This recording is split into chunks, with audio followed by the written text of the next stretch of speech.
Museum में, national museum में बहुत जगह पर रखी हुई हैं, लेकिन शायद ही लोगों को इसका अनुमान हो कि चंदायन जिस पर लिखी गई थी उसका लोक काव्य है, उसका पहला चित्र यहाँ बना हुआ है और वो द्वारका है।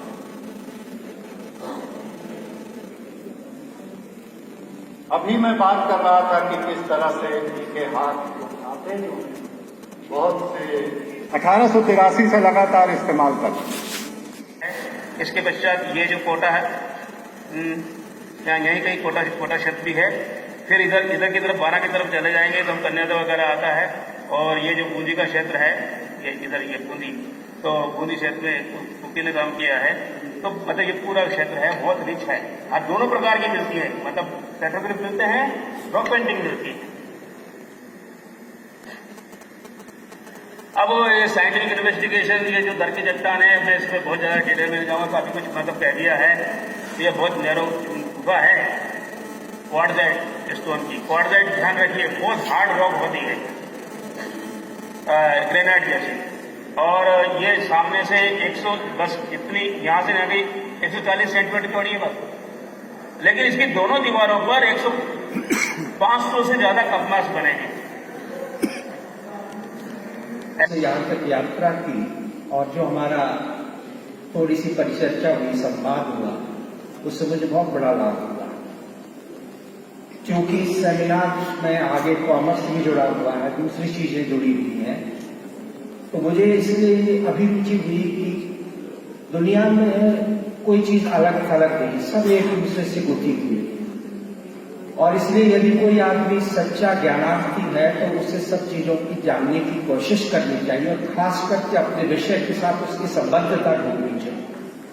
तो मैंने क्या ढूंढा कि कॉमर्स में इस रॉक पेंटिंग का आज के जमाने में पेंटिंग इतनी महत्वपूर्ण है कि दुनिया में इतनी महंगी महंगी कलाकृतियां बिकती हैं।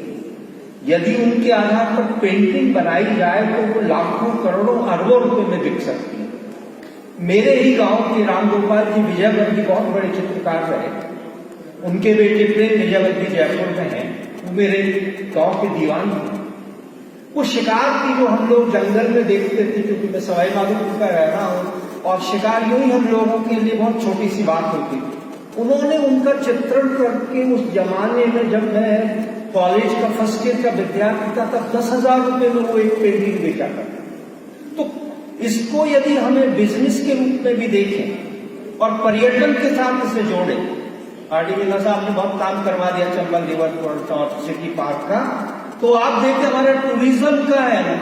यदि आप जंगल में भी जाएंगे, आप टाइगर देखने जाएंगे, मुकद्दरा हिल्स में जाएंगे, रामगढ़ी विस्तार में जाएंगे, तो आपको कहीं कहीं रॉक पेंटिंग के दर्शन भी हो सकते हैं। जंगली जीवों के साथ है ना, आपको फ्लोरा फाउंटेन के साथ हो सकते हैं। तो मेरा कहने का मतलब है कि इसे कॉमर्शलाइजेशन करने की कहीं की आवश्यकता है, व्यावसायीकरण करने की आवश्यकता है। और मैं बहुत इसलिए उत्साहित हूं कि तिवारी साहब ने, माननीय मीना साहब के नेतृत्व में ये इतना सुंदर काम किया कि विश्वविद्यालय की स्थापना के प्रथम वर्ष में राष्ट्रीय स्तर की संगोष्ठी संपन्न करवा ली। और इसकी सबसे बड़ी उपलब्धि ये है कि इस विश्वविद्यालय के नाम से रॉक पेंटिंग को जोड़ दिया गया आदिवासी समाज। देखिए आदिवासी समाज का कितना बड़ा योगदान हो सकता है, हम सोच नहीं सकते। मैं पर्यावरण के मामले में देखता हूं, मैंने एक आर्टिकल बनाया, मैं चर्चा कर रहा था बी कॉर्पोरेशन पर। एक नया बिजनेस कॉर्पोरेशन है, B corporation, B certified direct corporation है। वो पर्यावरण का, कम्युनिटी का, एम्प्लॉइज का, दुनिया भर के स्टेकहोल्डर्स की चर्चा करता है। और ये रॉक पेंटिंग और ये आदिवासी समाज है, पर्यावरण के संरक्षण के जागरण में बहुत बड़ी भूमिका अदा कर सकते हैं। हमारे संस्थान को आगे बढ़ाने में योगदान देने वाले बोर्ड ऑफ स्टडीज के मेंबर, एकेडमिक काउंसिल के मेंबर्स, माननीय मेंबर बोर्ड ऑफ मैनेजमेंट, आप सभी ने हमारे प्रथम प्रयास को आगे बढ़ाने के लिए, सफल बनाने के लिए अपना अमूल्य समय दिया, अपना अमूल्य योगदान दिया, इसके लिए हम आपके हृदय के अंतःस्थल से आभारी रहेंगे। मैं आप सभी प्रतिभागियों की ओर से, विश्वविद्यालय परिवार की ओर से आपको 2 शब्द समर्पित करता हूं कि भावमय, ज्ञानमय, ये आशीष अपना भावमय ज्ञानमय बीज ये आशीष अपना कर सके, ऋषिवत आपकी हम कल्पना। धन्यवाद सभी का, बहुत बहुत धन्यवाद।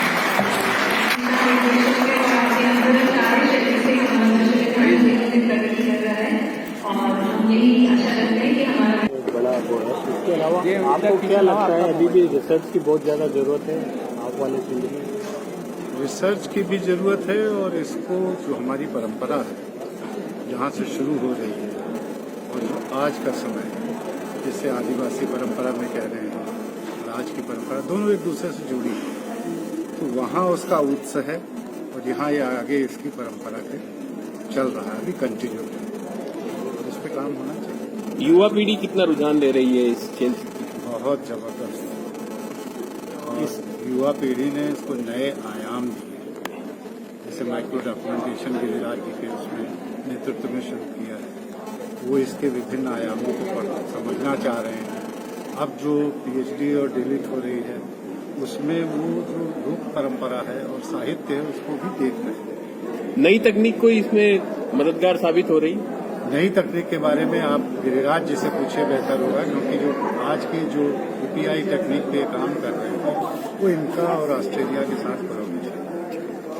सर, चंबल का सफर आपका भी रहा है, किस तरह का अनुभव रहा है? नहीं, हमने जो चंबल में सफर किया वो तो नाव लेकर के धौलपुर से पचनदो तक का एरिया हमने कवर किया था। चंबल बहुत ही साफ है, पानी उसका बहुत साफ है, और उस समय में कोई ये आपके जो क्रोकोडाइल का जो वो बनाया गया सेंचुरी ये सब नहीं था, तो पॉपुलेशन भी कम थी, बहुत ही आकर्षक और बहुत सुंदर नदी। रॉक पेंटिंग के लिहाज से? रॉक पेंटिंग के लिहाज से तो सारा काम ही गिरिराज जी का इस पूरे इलाके पर है और बहुत ही रिच है। सर, आर्कोलॉजी को इंडिया को कई सारे राइट्स भी अब मिले हैं, कई सारे ऐसे शोध हैं जो अब लगातार किए जा रहे हैं, तो आपको लगता है अभी और ज्यादा जो युवाओं को इससे जुड़ना चाहिए और कई सारी चीजें ऐसी? देखिए, ये शोध का विषय तो ऐसा है जो अनंत काल तक चलता रहेगा, ये समाप्त नहीं होने वाला है। तो आर्कियोलॉजिकल सर्वे ऑफ इंडिया तो एक संस्था है, और मुख्य रिसर्च का काम तो यूनिवर्सिटीज में होगा। उनके यहाँ वही लिए जाएंगे जो नेशनल लेवल के हैं या उनके विशेष महत्व के हैं, उतने ही उससे ज्यादा महत्व का काम विश्वविद्यालयों में। और जैसे ये विश्वविद्यालय जो बना है, इसका एक मेन जो है विषय ये बन सकता है। गिरिराज जी आपने नहीं, पहले तो आपको इस प्रश्न का जवाब दे दूं कि युवा मतलब जो जुड़ रहे हैं नहीं जुड़ रहे। इस कॉन्फ्रेंस में हम 4 लोगों के अलावा, यानी दोनों तिवारी के अलावा और मेरे और इन सब के अलावा सारे यंग हैं। मतलब जो है आपको 40 साल के नीचे ही मिलेंगे सारे, मतलब जो है 28 साल से लेके 35-36 साल तक के बच्चे। तो नेचुरली हमने मतलब फील्ड में आया है, और ये सब आर्कियोलॉजी वाले नहीं है, हिस्ट्री वाले नहीं है। आपके जो आपकी क्या बोलते हैं उसको, जर्नलिज्म वाले आए चित्रकूट से, वो है आपका एंथ्रोपोलॉजी है, आपके मैनेजमेंट है, और बहुत सारे मतलब जो डिसिप्लिन के लोगों को हमने जोड़ा है। तो ये जो रॉक आर्ट है ना, ये विविध आयामी है, यानी जीवन का जितने ही पक्ष हो सकते हैं उनको अध्ययन करने का है। दूसरा सवाल आपने बताया चंबल कैसी है, तो चंबल बहुत रिच है और यूनिक है, यहाँ के जो कंपोजिशन वगैरह हैं। लेकिन मैं एक बात पे और ज़्यादा जोर देना चाहूँगा यहाँ पर कि साइंटिफिक स्टडी जिसको आप इंटरप्रिटेशन कहते हैं ना, उसको इंटरप्रिटेशन नहीं कहकर उसको हम समझने की प्रयास करें, और समझने के प्रयास में हमारे आदिवासी की परंपरा बहुत महत्वपूर्ण रोल प्ले कर सकती है। बल्कि हमें सिर्फ मतलब परंपरा नहीं करना, यानी वो जो एंड प्रोजेक्ट के साथ ये बना रहे हैं, इससे काम नहीं चलेगा। उसके पीछे का प्रोसेस क्या है, क्यों बनाया, किस लिए बनाया, कैसे बनाया, ये जो प्रश्न है ना, ये उनको यदि अध्ययन करेंगे हम, तो हमें रॉक आर्ट के आंसर मिल जाएंगे कि मतलब किस प्रकार का उनका पूरा, यानी कोस्मोस के बारे में, प्रकृति के बारे में, उसका यानी जो उनकी जो परंपराएं हैं, धार्मिक परंपराएं हैं, आध्यात्मिक परंपराएं हैं, उसका पूरा वो डेप्थ लाइफ के बारे में हमको पता लगेगी, जो हम रॉक आर्ट के साथ जोड़ सकते हैं। सर, अब हम डिजिटल इंडिया में जी रहे हैं और रॉक आर्ट जो है पुरातत्व वो है, तो दोनों का तालमेल होकर कोई अच्छे परिणाम आ रहे? देखो, ऐसा है, टेक्नोलॉजी ही विश्व में आपको आगे ले जाएगी, उसके बगैर नहीं हो सकता। हम रॉक आर्ट में आपने देखा जैसे पत्थर से हम तांबे में आए, तांबे से फिर लोहे में आए, ऐसे ऐसे मतलब आया ना विकास हुआ। लेकिन विकास में हम भूल गए कि हमारा सार्थक जीवन किस में हो सकता है। जो जीवन की सार्थकता है ना, वो सार्थकता हमको प्रकृति के साथ जुड़े रहने में ही मिल सकती है। ये बहुत बड़ा यानी सबक है शैल चित्रों के अध्ययन का।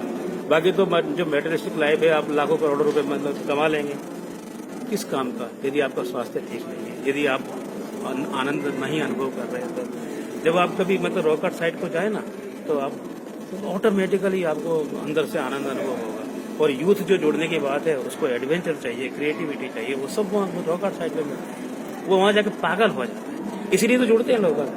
जो विश्वविद्यालय है, यानी यदि हम इन आदिवासियों को जोड़ के और काम करें, उनकी जो टेंजिबल इंटेंजिबल यानी जो हमको दिख रहा है भौतिक वो, और जो उनका कॉन्सेप्चुअल जो आइडियाज हैं, उनको यदि हम हमारे आधुनिक जीवन में थोड़ा आत्मसात कर पाए तो हम सार्थक जीवन जीने की तरफ बढ़ सकते हैं। लेकिन इसमें ये विश्वविद्यालय बहुत प्रमुख भूमिका निभा सकता है, नोडल सेंटर के रूप में डेवलप हो सकता है। यदि इस एस्पेक्ट को लेकर पर्टिकुलरली आदिवासी मतलब परंपरा को जानकर उनको बुला के उनके साथ मतलब मेरे मस्तिष्क में ये है, आप एक जो फेस्टिवल ऑर्गेनाइज कर रहे हैं ना साल में एक बार, आदिवासी फेस्ट, फिर इससे मतलब जो आपका जिसमें जो आता है कि फूड कोर्ट आपका इकोनॉमिक में आएगा उसमें डेवलपमेंट में, और उनकी जो सारा टेक्सटाइल है, डिजाइन है, सारा का सारा वो तो हो सकता है मतलब डेवलपमेंट।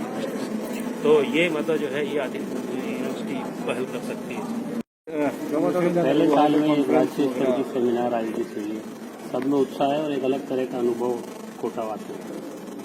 यूनिवर्सिटी के सभी कर्मचारी अधिकारियों को भी भारी उत्साह है, सोसाइटी को भी काफी उत्साह है कि प्रथम वर्ष में ही एक राष्ट्रीय स्तर की सेमिनार आयोजित की गई और ऐसे विषय के ऊपर सेमिनार आयोजित की जिसको सामान्यतया लोग जानते नहीं, जो कि काफी पुरातन समय से जुड़ी हुई है, पुरातन आर्ट और कला से जुड़ी हुई है। और ऐसी आर्ट है जो कि काफी कुछ आदिवासी से संबंधित है। और ये आर्ट की जो फिगर्स वगैरह सारी जो मैं देखता हूँ, जंगल की, आपकी पहाड़ियों की है, नदियों की है, तो एक विशेष प्रकार का है, चलचित्र होता है, वो आदिवासी से जुड़ी हुई है। तो एक आदिवासी यूनिवर्सिटी के लिए पहले आदिवासी से संबंधित आर्ट की एग्जीबिशन करना एक अच्छा अनुभव है और हम इस प्रकार की एक्टिविटी को लगातार कंटिन्यू रखें।